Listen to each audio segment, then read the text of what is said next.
तमाम गंगा कैसेट के प्रेमियों को एक बार मैं धन्यवाद देना चाहूँगा कि माननीय श्री शर्मा जी ने मुझे पुनः इस बात का अवसर दिया कि हम आप सबकी खिदमत में फिर पेश हो सकें।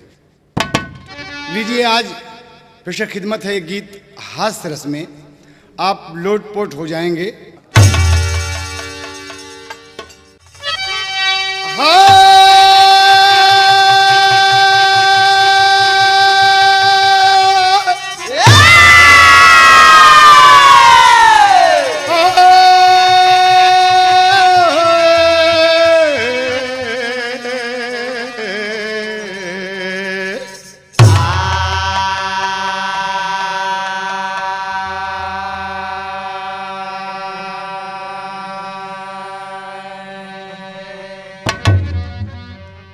बुढ़िया बिहस के बुढ़ौना से बोलली कि जाके लिया अवतायापन पतोहिया। बुढ़ऊ मगन कांधे लाठी धरल देखा, चली भैले आज देख बनी के बटोहिया।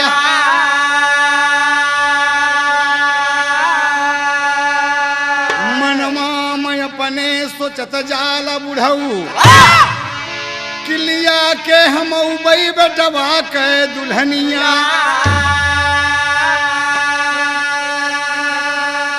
गैन समधिया ने तो समधी जी मिलले और राम जोहारी में बोले बचनिया।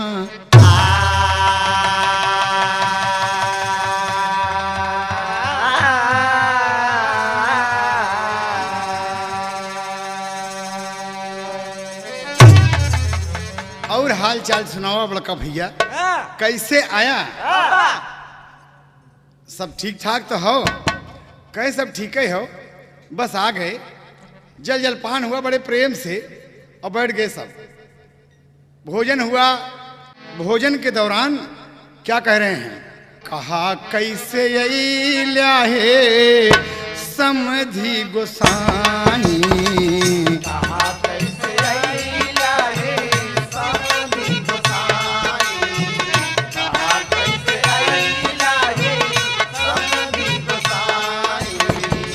हमारा के मनमा बड़ा हो हर साई। कहा कैसे यही लाए समझी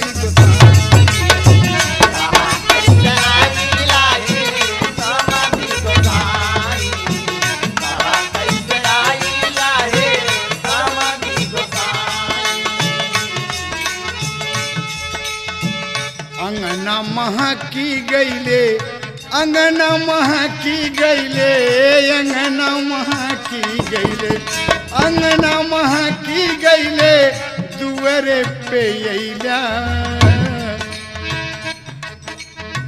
काहे बदयला कुछ ना बतैला। तबले बेटा का बाप देखा दिहे मुस्कुराई।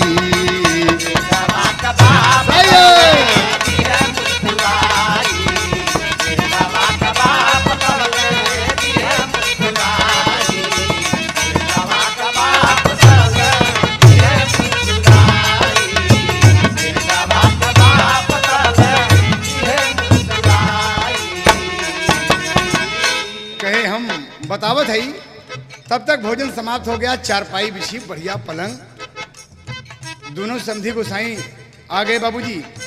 तब तक समधी का दुल्हनी के छोटा वाला भैया हुक्का चढ़ा के लिए आके पकड़ा दिया भैया और बैठ गए। तो का कहा थी बाबूजी? एक तर्ज लगा था यही बात पे। कैसे तर्ज लगा था? एक ही आम बेचे वाली बा, चाहे चौसा हो, चाहे दशहरी हो, चाहे सफेदा हो, वो बेच रही है। एक आदमी गया, आम लिया उससे 2-4 किलो और कहे पैसा कल दे देवे। कल बीत गया, परसों 2-4 दिन बीत गया, नहीं दिया। एक दिन वही रास्ता से घूम के वो आएगा। तो आम बेचे वाली बड़ी शौकीन रहा है। क्या कहा था? हम आम आपके दिया, आम का पैसा नहीं दिया। का कहा था कि खाई गया लंगड़ा आयाम, खाई गया लंगड़ा आयाम, दाम कहिया ले देगा। खाई गया लंगड़ा आयाम, दाम कहिया ले देगा। खाई गया लंगड़ा आयाम, दाम कहिया ले देगा। हऊ मर्दबा का कहा था ये मलकिन, अरे मलकिन हमका कहा था, अरे ए आम बेचे वाली दिहे रही सड़िया लयाम, दिहे रही सड़िया लयाम, दाम का कटहर लेबू। दिहे रही सड़िया लयाम, दाम का कटहर लेबू। दिहे रही सड़िया लयाम, दाम का कटहर लेबू। दाम का कटहर, दाम का कटहर, दाम का कटहर, दाम का कटहर, दाम का कटहर। दिहे रही सड़िया लयाम, दाम का कटहर लेबू। दिहे रही सड़िया लयाम, दाम का कटहर लेबू। का बोलता अच्छा अच्छा आम दिन कह के चुप जाय के दरोगा जी से करा बशिकाई। अरे मर्दबा कहा था जाय के दरोगा जी से करा बशिकाई, जाय के दरोगा जी से करा बशिकाई, जाय के दरोगा जी से करा बशिकाई, जाय के दरोगा जी से करा बशिकाई। अरे खींच ले ही, हाँ हाँ हाँ हाँ खींच ले हैं, अरे खींच ली ही पिछवा कच्चा आम, दाम कहिया ले दाम का कटहर लेबू।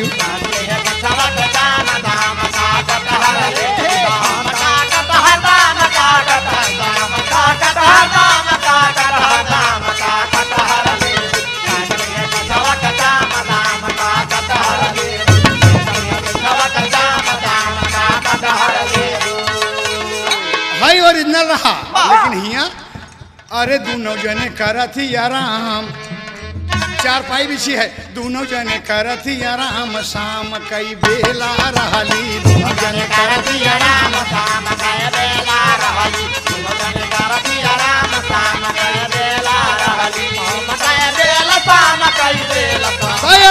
भारत प्रयागराज एकदम हाथ से रास में। दोनों जने करती आराम, शाम कई बेला रहली। दोनों जने करती आराम, शाम कई बेला रहली। हमहन बोलावया तोहरी बिटियावा, हमहन बोलावया तोहरी बिटियावा, हमहन बोलावया तोहरी बिटियावा, हमहन बोलावया तोहरी बिटियावा, हमहन बोलावया तोहरी बिटियावा, हमहन बोलावया तोहरी बिटियावा।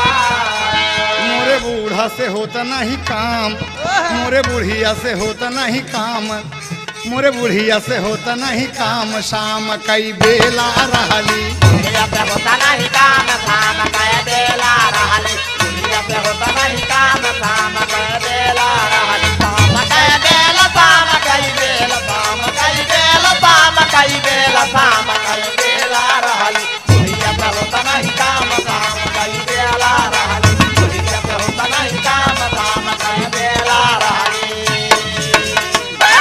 अरे इतनी ही बात है कि हम आपके बिटिया का बुलावे आए हैं वही अपनी बहू के, तो कहे कि ठीक है थोड़ा मलकिन से पूछ ली। तब तक मलकिन दरवाजा की ओर से है केवाड़ा के पल्ला के बैठी हैं।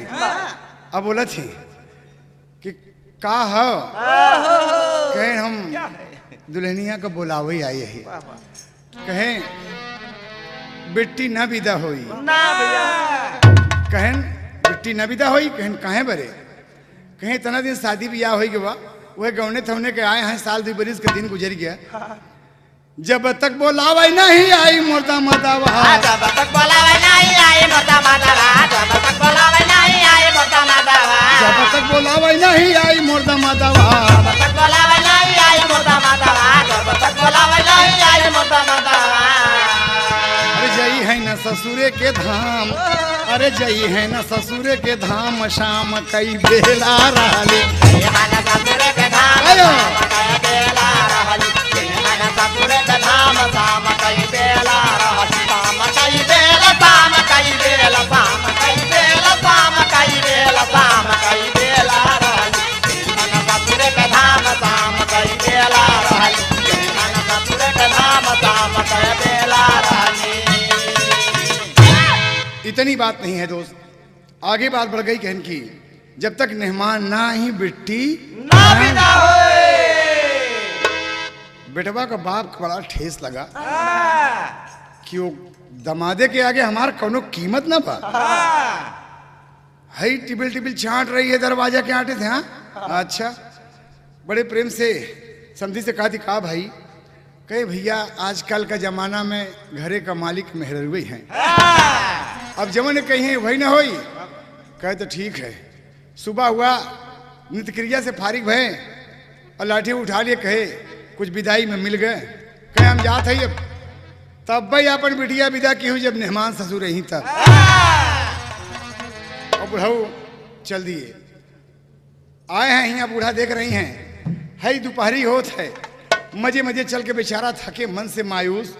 है बुढ़वा आ गया, आया तो बूढ़ा एकदम पियरी पहन के, लोटा में पानी लेके, अच्छत फूल लेके कि हमार पतो आवत हुई।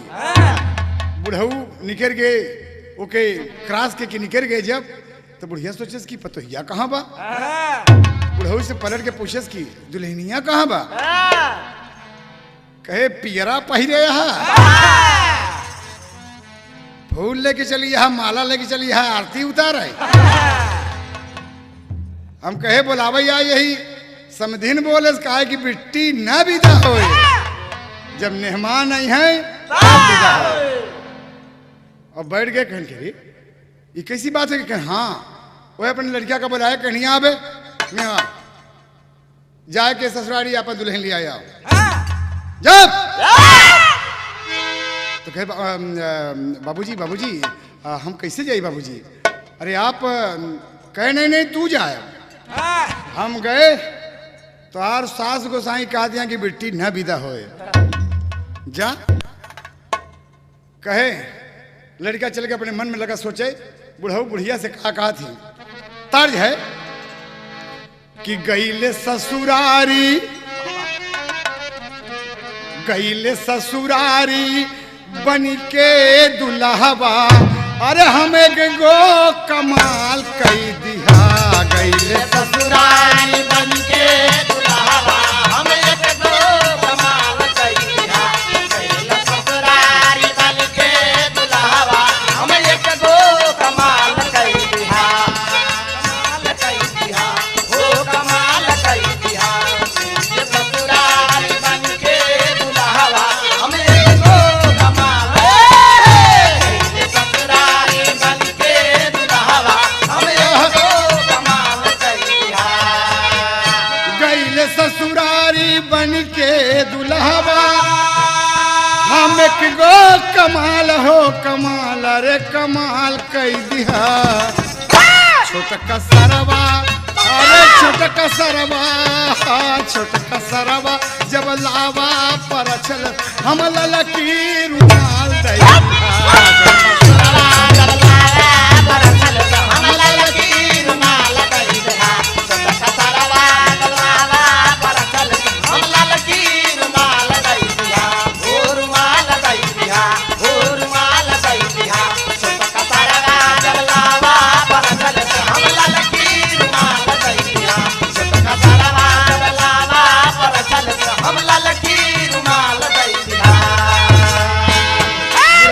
से बोले लगे ये है ओरिजिनल रहा। कहा थी, हम हन गईले पतोहिया बोलावे, हम हन गईले पतोहिया बोलावे, ई कैसन कमाल होई गवा। हन गईले पतोहिया बोलावे, ई कैसन कमाल होई गवा। हम गईले पतोहिया बोलावे, ई कैसन कमाल होई गवा। ओ कमाल होई गवा, ओ कमाल होई गवा। हम गईले पतोहिया बोलावे, ई कैसन कमाल होई गवा। हम गईले पतोहिया बोलावे, ई कैसन कमाल होई गवा। हम हन गईले पतोहिया बोलावई, अरे कैसन कमाल हो कमाल, अरे कमाल होई गवा। ई बेटौना ससुर डाहई करे जवा, ससुर जीव का बवाल होई गवा। बेटौना डाहई करे जवा, जीव का बवाल होई गवा। बेटौना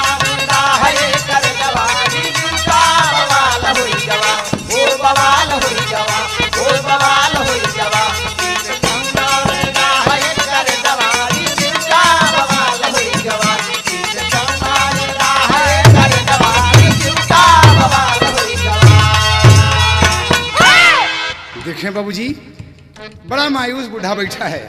बेटवा अपने माई से बोलत बा कि माई दादा गुस्सा में बोलन का हमारी बात पर कह नहीं बेटवा, अगर कहा थी सब है तो जा तू ले आई आवा। कहन माई कुछ पैसा वैसा कुछ दे दे कि हलालेला कुछ पैसा उठा के दे दी माई। कहीं जा बेटवा अपन दुल्हनी को बुला लिया बा और हिसाब किताब से जाया बढ़िया ढंग से। अब देखा यहाँ पर लड़का आज अपने मन में सोच रहा है कि हे भगवान ईश्वर के दीन करे एक रोग बड़ा अच्छा बा एक रोग करे बड़ा अच्छा बा कि दिन डूब गया तो का कुछ दिखावे नहीं करत। वो एकदम आन्हर तो आन्हर और ससुरारी के रास्ता दूर बा।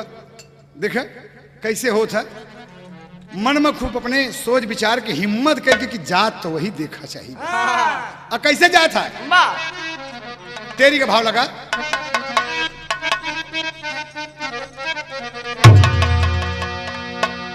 अरे करई के ससुररिया चले, अरे करई के ससुररिया चला, अरे दिन के डूबतई वो के सूझे ना डगरिया। करई बर ससुररिया चला,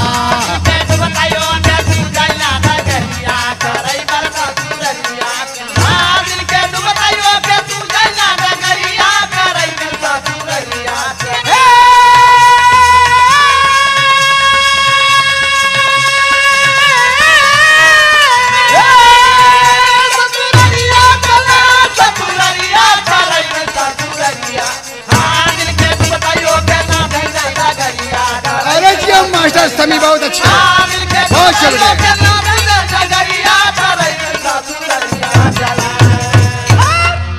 हाथ में उली है सलवंगिया चौरा पे पहुंचा सरकार। हे संसारी माई देखियो हमारी इज्जत रखियो हमार। आगे और बढ़ा जब बबुआ बरगद पे जब पड़ी नी, आगे जब पहुँचाए बबुआ बरगद देखत बा बड़वा। कह पहलवान साहब लंगोटा चढ़ाइबे पर्दा पानी राखा हमार।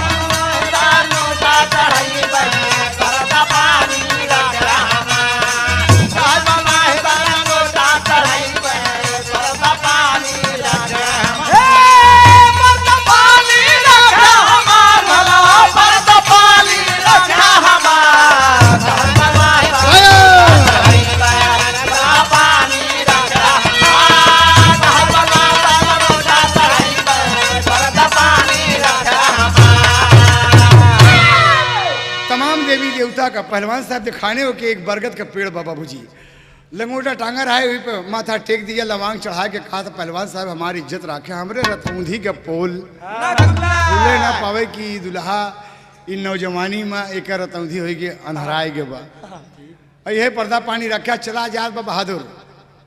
तो कहा था उड़ान में भाव लगा था अरे ससुररिया वो कर बहु दूर, ससुररिया दूर बा खूब अगवा डगरई में सूरज डूबा।